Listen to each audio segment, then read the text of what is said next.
Hello students, welcome in my YouTube channel. Students, we are here with the second lecture of federalism. Students, in the last lecture, which was the first lecture of federalism, we came to know about the meaning of federalism as well as the features of federalism. And after knowing the features of federalism, we can easily differentiate it with another form of government. Another form it means unitary system. Unitary system means where just a central government is all in all. एक central government जो सब कुछ है, जिसके पास सारे powers हैं, बाकी की जो दूसरी गवर्नमेंट्स है वो केवल उसे सबऑर्डिनेट करती है, या तो होती नहीं या सबऑर्डिनेट करती है। और एक तरफ है फेडरल सिस्टम जिसके बारे में हम पढ़ रहे हैं। तो इस क्लास में हम यूनिटरी सिस्टम और फेडरल सिस्टम के बीच में डिफर करेंगे। इन दोनों के बीच में डिफरेंसेस को देखेंगे कि क्या डिफरेंसेस होते हैं दोनों के बीच में। ठीक है, one by one we will go through it. It is very important question and the last lecture the key features of federalism was also very important. बहुत important है वो भी, और ये भी काफी important है. So let's start. Unitary government, unitary system and federal system. एक बात याद रखिए कि जब भी आपको डिफरेंस बताने के लिए कहा जाए तो आप पार्टीशन करके ही डिफरेंस बताएं.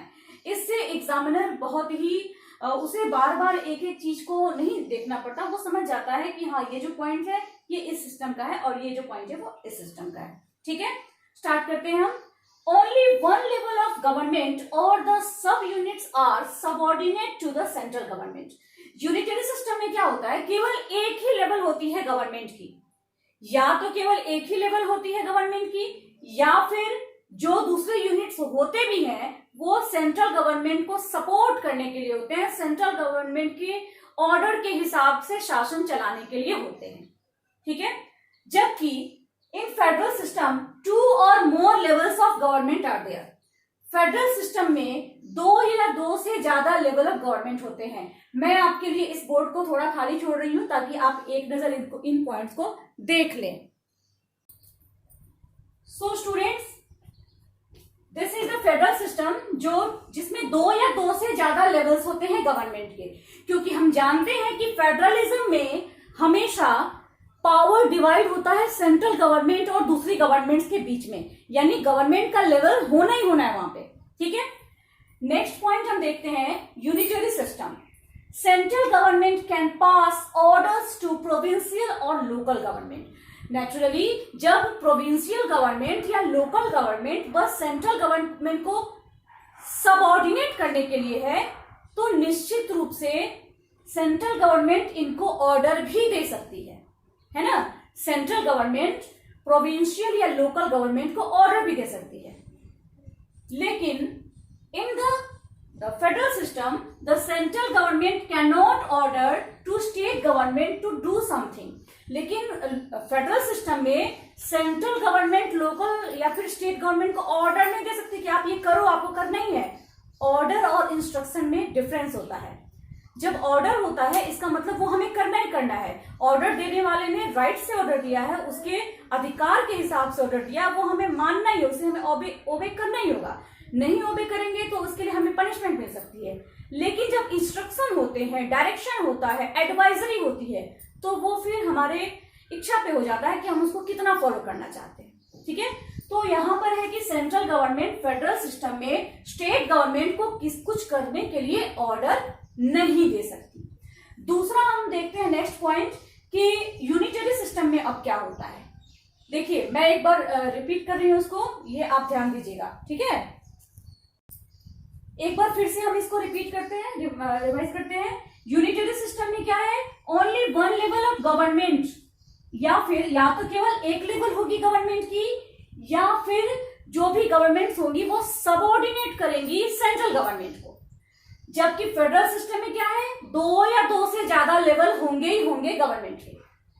फिर यूनिटरी सिस्टम में हमने क्या देखा कि सेंट्रल गवर्नमेंट बाकी गवर्नमेंट्स को ऑर्डर दे सकती है कि आपको ये करना ही होगा, आप करो. लेकिन फेडरल सिस्टम में सेंट्रल गवर्नमेंट बाकी गवर्नमेंट्स को यानी प्रोविंशियल या स्टेट गवर्नमेंट्स को ऑर्डर नहीं दे सकती. थर्ड पॉइंट देखते हैं हम.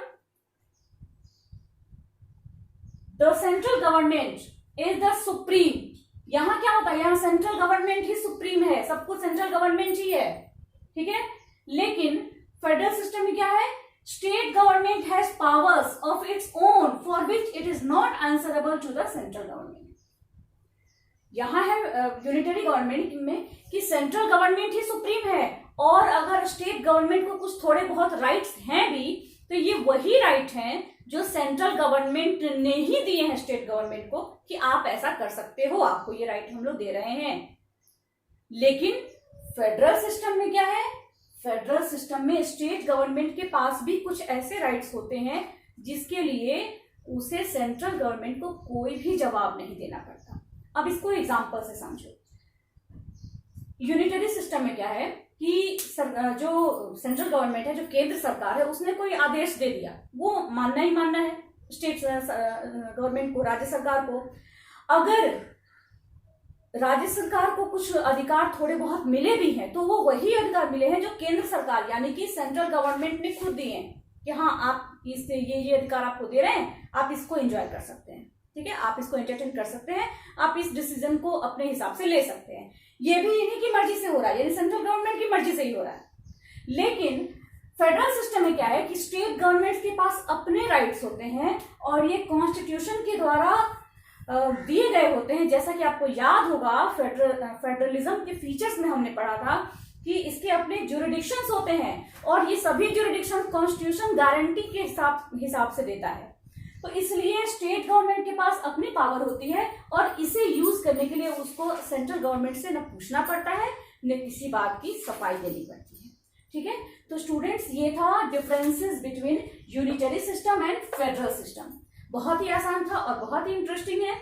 आप इसको जैसे जैसे अपने कंट्री से जोड़ के देखेंगे तो आपको और इंटरेस्टिंग लगेगा। इसके बाद जल्दी ही हम नेक्स्ट टॉपिक के साथ आएंगे इस चैप्टर के, ठीक है। तब तक के लिए बाय।